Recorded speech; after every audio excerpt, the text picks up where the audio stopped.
манай номны одоо ач холбогдлыг бас нэлээд дэлгэрэнгүй байдлаар та нарт бас тайлбарлалаа. За одоо тэгэхээр манай номын нээлттэй ажиллагаанд бас Швейцарын хөгжлийн агентлагийн суурин төлөөлөгч ерөнхий консул хатагтай Штефаны Бүрийг хүрэлцэн ирсэн байгаа. Тэгэхээр хатагтай Бүрийг тайзан дээр урьж номын талаар бас биднэрт тодорхой мэдээлэл өгнө гэж урья.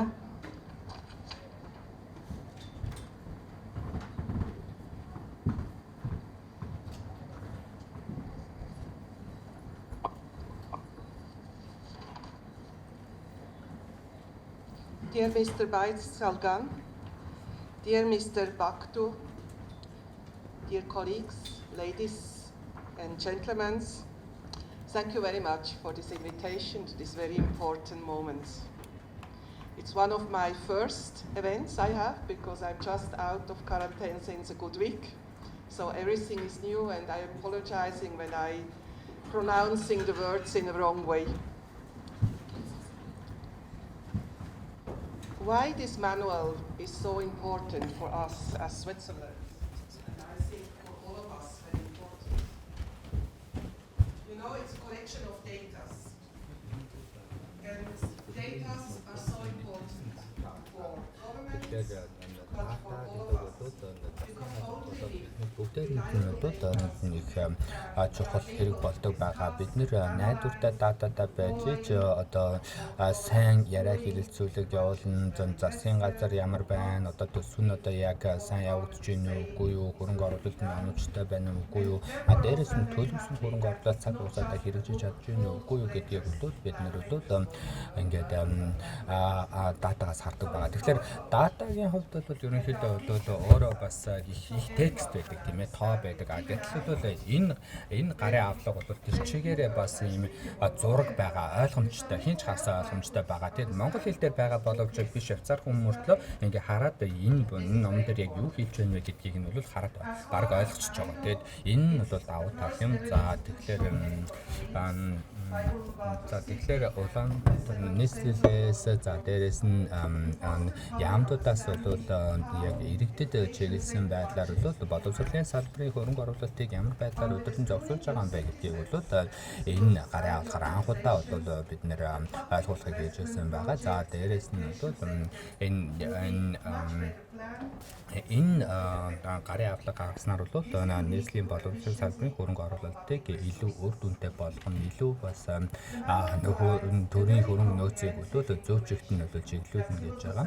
За түүнээс гадна бол энэ гарын авлагыг иргэний нийгмийн байгууллагууд болон иргэдийн зүгээс бол бодлогын нөлөөлөлд ашиглаж болж байна. За дэнэс нь бол төрийн төсвийн хөрөнгө оруулалтыг бол илүү үр дүнтэй болгох чиглэлээр бол бас төлөвлөгөө гаргалтаа бол ашиглаж болно. Судалгаа шинжилгээ хийж болно гэж байгаа. За түүнээс гадна бол энийг гаргаснаар бол бас төр өөрөө хариуцлага хүлээх байдал нь бол нэмэгдэнэ гэж харж байгаа. Төр өөрөө бол илүү хариуцлагатай ажиллах юм. За тэгэхээр төсвийн төлөвлөлдөг төсвийн шийдвэр гаргадаг одоо нийслэлийн болон улсын төсвийн байгууллагуудад бол энэ бол бас чухал их сурвалж болно гэж бид нар харж байгаа. За тэгээд энийг бас шинжилсэн байдлаар гаргана гэж бид нар найдаж байгаа. Яагаад гэх юм бол энэ хөрөнгө оруулалтын мэдээ 2016-19 оныг хамарж байгаа. Бид нар 2020 оны датаг бол бас гаргах шинэ тийм учраас шинжилгээ хэрэгтэй. 21-22 онд бас энийг тогтмол байдлаар гаргадаг байх хэрэгтэй. За тэгэхээр хөрөнгө оруулалтын даатаг одоо цуглуулад боловсруулад одоо ингээд одоо танилцуулна гэдэг маань бол өөрөө бол одоо энэ нийслэл дээрээс нь бол чиглэлийн яамдуудын хамтын ажиллагааны бол үр дүн байх ёстой. За тэгэхээр боловсролтой хамаартай бүх байгууллагуудад бол энэ бол хамааралтай байгаа. За тэгэхээр Швейцарын гадаад яамд бол бид нар бол ерөнхийдөө маш олон одоо чиглэлийн хүмүүс, олон одоо мэргэжлийн хүмүүс хамтдаа ажиллаж иж бол илүү үр дүнтэй хамтдаа ажиллаж иж бол хамгийн сайн үр дүнүүд гаргах юм байна гэдэг энэ дүгнэлтэнд хүрч байгаа. Тийм учраас бол бид нэр бас энэ хамтарч ажилласан үр дүнгээрээ энэ гарын авалгаараа бол бахархах хэрэгтэй гэж бодож байна. За тэгээд за миний хувьд бас нэг зүйлийг онцолмоор байна. Бодлого төлөвлөлтийн газар байна. Нийслэлийн за отхон баяр дарга за инхтөл байна. Хөрөнгө оруулалтын бодлого хөрөнгө оруулалтын гэлзэн за Кима байна. За Улаанбаатар хотын хөрөнгө оруулалтын газрын одоо энэ төлөвлөлтийн ажилтан байгаа. За түүнээс гадна GIS-д энэ энийг бас дэмжиж ажилласан баярлалаа гэж хэлмээр байна. За маш их баярлалаа. Амжилттай гаргасан.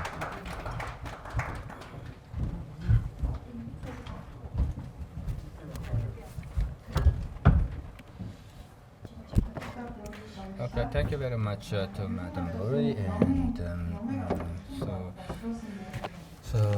how the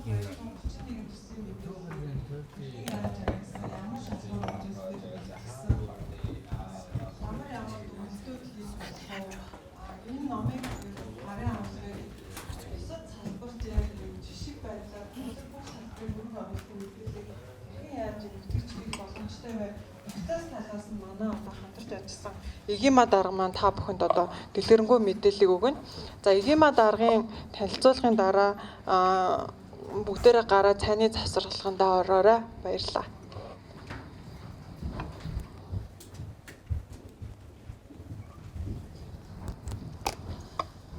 За та бүхэний өдрийн мэндийг хүргэе. За анх удаага нийслэл өөрсдийнхөө санаачлагаар олон улсын байгууллагуудын тусламжтайгаар ер нь бол боловсролын яам, гадаадын зээл тусламжийн хөрөнгө юм уу, орон нутгийн төсвийн хөрөнгөөр хийгдэж байгаа ажлууд маань тухайн хяналт хийж байгаа юм уу, тухайн орон нутагт хийгдэж байгаа газар дээр бүрэн хөрөнгө оруулалтын мэдээллийн сангаа бол нэгтгэж дүгнэдэггүй.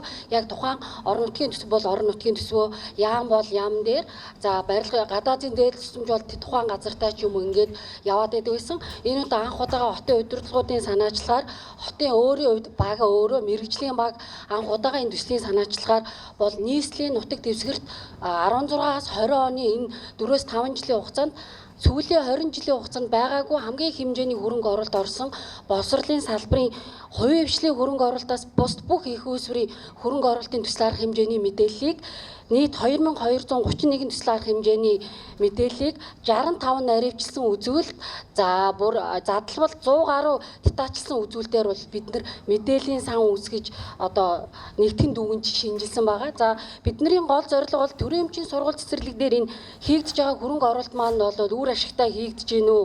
Тэ яг тулгамж байгаа асуудлаа шийдэж гин үү?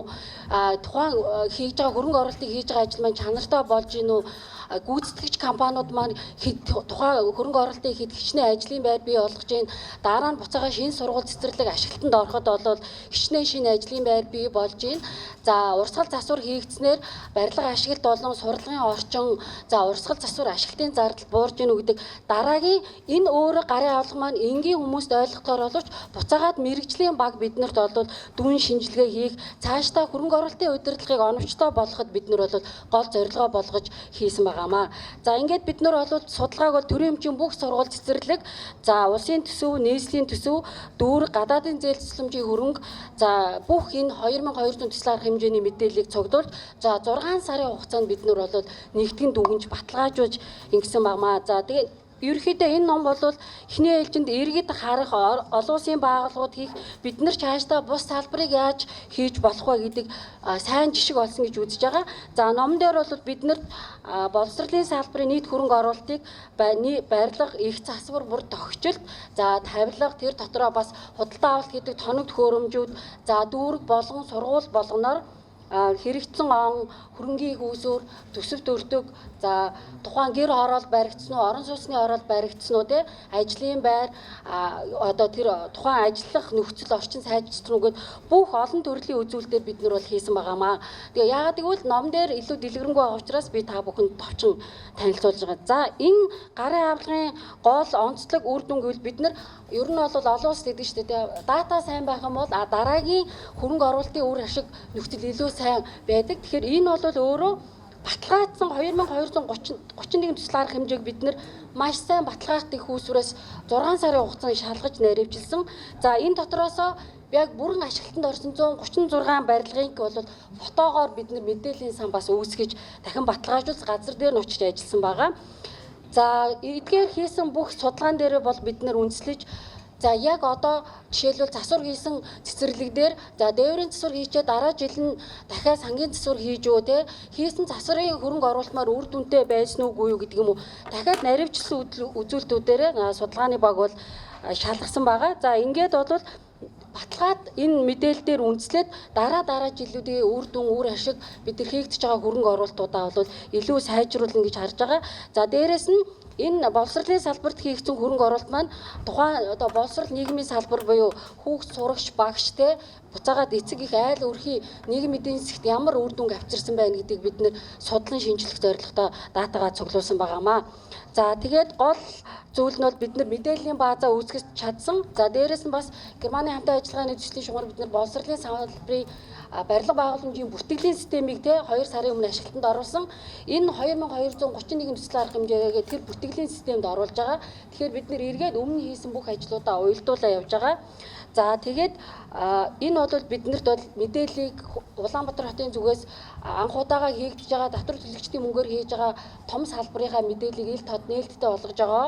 За оновчтой шийдвэр гаргалтанд ашиглана гэж бодож байгаа. За дээрээс нь сайн жишг болгож байгаа. Тэгээ хамтын ажиллагаа төр болон хувийн хвшил хамтарч байгаа бүх төрийн болон олон улсын байгууллагуудын хамтын ажиллагааг сайжруулахад энэ мэдээллийн бааз, энэ ном гарын авлага маань бол дата маань хэрэгтэй болно гэж үзэж байгаамаа. Тэгээд энэ номыг бол яг миний бие ахалж хийсэн яг нийслэлийн боловсролын газрын инхтер дарга за боловсрол соёл шинжилгээ ухааны яам, засаг даргын хамгаалалтын газрын хөгжлийн бодлого төлөлтийн хилтэс, за боловсролын газар, барилга хөгжлийн төв зэрэг яг дотоод дахь мэрэгчлэтнүүд бид нөр өөрсдөө багаараа хийж гүйцэтгэсэн юм аа. Тэгээ хамтран ажилласан энэ одоо гарын авлагыг хийхэд ажилласан дэмжсэн хотын удирдлагууд, мэрэгжлийн багийнхан, төслийн багийнхандаа бүгдэнд нь баярлалаа.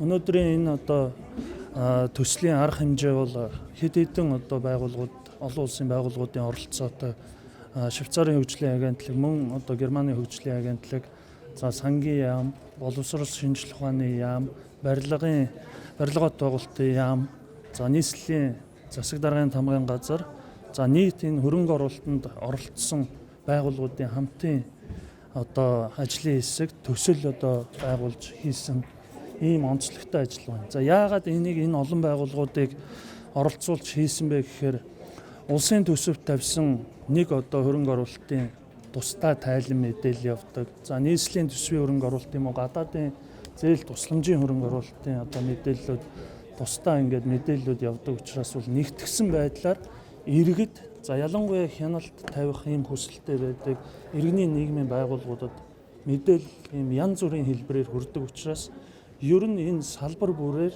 иргэдтэй төсвийн хөрөнгө оруулалт за мөн зээл тусламжийн хөрөнгө оруулалтыг нээлттэй болгох ийм гол зорилготой төсөл байна. За тэгэхээр сүүлийн энэ одоо энэ гарсан гарын авлага дээрх бол хэд хэдэн чиглэлээр хөрөнгө оруулалтуудыг туссан. Нэгдүгээр шинээр барьж байгуулсан барилга байгууламжтай холбоотой. За дээр нь байсан барилга байгууламж дээр хийсэн их засвар болоод бусад одоо засварын хөрөнгө оруулалтуудыг тусгасан.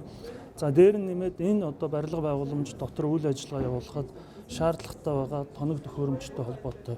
Тэгэхээр энэ боловсролын салбарт хийсэн саяны хэлдэг хөрөнгө оруулалтаас гадна мөн тогтчлт одоо яг энэ иргэн ялангуяа энэ боловсролын салбарт үйлчлэгээ авч байгаа тэр хүүхдүүдийн орчин тойрон за дээр нь аюулгүй одоо сурч боловсрох энэ одоо орчинд хийгдсэн хөрөнгө оруулалтуудыг нэлээд олон одоо сегментээр өшөө задлж хэлбэл бараг 100 гаруй төрлийн сегментээр энэ мэдээллийг иргэддээ нээлттэй болгож байгаа ийм төсөл. За энэ төслийг яагаад анх санаачилсан гэхээр улсын болоод нийслэлийн төвшөнд бол цаашдаа одоо төлөвлөлт хийх за ялангуяа хөрөнгө оруулалтаа зөв одоо чиглүүлэхэд маш том одоо гарын авлага болох ёстой гэдэг ийм зорилгыг тавьж өнгөрсөн 6 сарын хугацаанд бол ажлын хэсэг ажиллаж энийг боловсруулсан байна. Тийм учраас бол энд оролцсон олон улсын байгууллагуудаа нэгдүгээр талархаж байгаа. Хоёрдугаарт ер нь одоо бол нийслэлийн хэмжээнд бүхий л салбарт энэ одоо дата бааз буюу зөв төлөвлөх өнгөрсөн хугацаанд хийсэн хөрөнгө оруулалт төсвийн одоо зарцуулалтаа иргэдтэй нээлттэй болгох бусад бүх салбар нь өөрөө энэ төлөвлөлтөө зөв хэрэгжүүлэхэд шийдвэр гаргагч нарт нэгдүгээрт маш ач холбогдолтой, хоёрт нь иргэн өөрийнхөө одоо төсөв буюу татварын хөрөнгөөр бүрдсэн төсвийн хөрөнгө оруулалтын үр ашгийг үр дүнтэй болгоход хамгийн гол зорилго агуулж байгаа ийм төсөл байна. 2231 төсөл арга хэмжээг ерөнхий байдлаар задлж хэлэх болно шүү. За ер нь бол шинээр баригдсан барилга байгууламжийг аваад үзэхэд 110 гаруй сургууль үндсэндээ ашиглалтанд орсон. За дээр нэмээд 160 гаруй цэцэрлэг ашиглалтанд орсон. Зөвхөн сая 9 сарын 1-ний байдлаар бид нэр 27 сургууль цэцэрлэгийг хүлээж авч хүүхдүүдэд шинээр одоо хичээлийн жилд нь бол оруулсан байна. Одоо хүлээгдэж байгаа энэ 20 онд бол бид нэр 60 цэцэрлэг 35 сургууль оруулах гээд одоо хөрөнгө оруулалтын ажил за яг эд одоо шатандаа явж байгаа. За мэдээж одоо олон зүйл нөлөөлсөн. Бид нар дэлхийд даяараа одоо юу гэдэг цар тахлын энэ зүйлүүд эдийн засгийн хувьд ч гэсэн биднэрт нөлөөлсөн зүйлүүд байгаа. Гэхдээ энэ одоо хугацаанд төлөвлөсөн хугацаанд оруулахаар манай энэ боловсролын салбарт хөрөнгө оруулалт хийгдсэн бүх ажиллагаа одоо хяналтанд ор явж байгаа. Барилга нэмээд өгөх хүртээ хэмжээний сайжирч чадсан уу?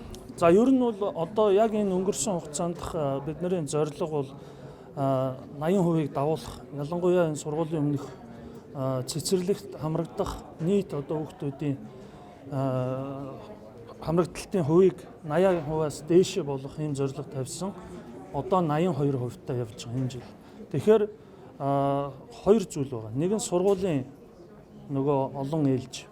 Тэгэхээр 2020 онд бид нар хоёр ээлжинд бүрэн хамруулна гэсэн энэ зорилтонд бол хүрсэн байгаа. Гагцхүү одоо энэ жил бол ковид цар тахлын хүрээнд бол бид нар халдвар хамгааллын дэглэмтэй холбоотой улс даяар одоо боловсролын салбар тодорхой дэглэм барьж ажиллаж байгаа.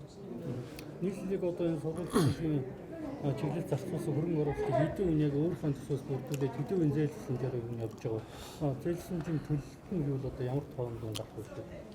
Монгол улс бол нэгдмэл төсөвтэй. Тэгэхээр одоо юу гэдэг энэ нь улсын төсөв хийсэн, энэ нь зээл тусламж гэж ангилахаасаа илүү Монгол улс дангаараа засгийн газар зээллэг авдаг. Тийм учраас бол ерөөсөө энэ төсвийн хөрөнгө оруулалт нийслэлийн ч бай, улсын ч бай, зээл тусламжч бай нэг л одоо бодлогоор явдаг. Тийм учраас сангийн ам боловсрол шинжилгээ ухааны салбарт хийгдэж байгаа хөрөнгө оруулалт гэдэг утгаараа энд явж байгаа. Өнөөдрийн энэ хөрөнгө оруулалтын яг иргэдэд өгж байгаа энэ гарын авлагын гол мэдээлэл нь бол зөвхөн барилга байгуулалттай холбоотой биш учраас энэ дээр нийслэлийн төсвийн хөрөнгө оруулалттай холбоотой барилга байгууламж, тогтчлт, үйлчилгээ, улсын төсвийн хөрөнгө оруулалт, за бусад одоо их усүртэй холбоотой байгаа учраас нэгдмэл болгож явж байгаа. Тийм учраас бол ялангуяа цаашдын энэ төлөвлөлт бол бас яг энэ салбарч бай, бусад салбар яг ийм одоо нэгдсэн төлөвлөлтийн хүрээнд явах нь үр ашигтай юм а гэдэг ийм дүгнэлт гарч байгаа. Хэрэгцээ 2200 гаруй төслийн одоо чанар дараагийн одоо хяналтан дээр одоо анхаарал тавьсан хамгийн гол асуудал нэр байгаа шүү дээ. За 2-3 жилийн марчилтны ийм хийжтэй асуудал байдаг. Түрүүнээс дурдаад гэж байна. Тэгээ ер нь бол ямар ч төсвийн хөрөнгө оруулалт вэ? Энэ боловсролын салбарт ч бай. Энэ төсвийн нэг төгрөгч гэсэн үр ашигаа өгөхийн төлөө хяналт тавьж байгаа байгууллагууд байна. За ялангуяа түрүү хэлсэн энэ барилгын хөгжлийн төв, манай хөрөнгө оруулалтын газар, боловсролын газар энэ чанарын талаар хамгийн чухал зүйл бол нэг төгрөгч бай, энэ үр ашигтай байх ёстой гэдэг ийм одоо шаардлага бол бүх төвшин бүх үед тавигдах ёстой. Хэрвээ тэр чанаргүй асуудал хийгдсэн бол энэ хуулийн байгууллагын асуудлаа шийдэх ёстой.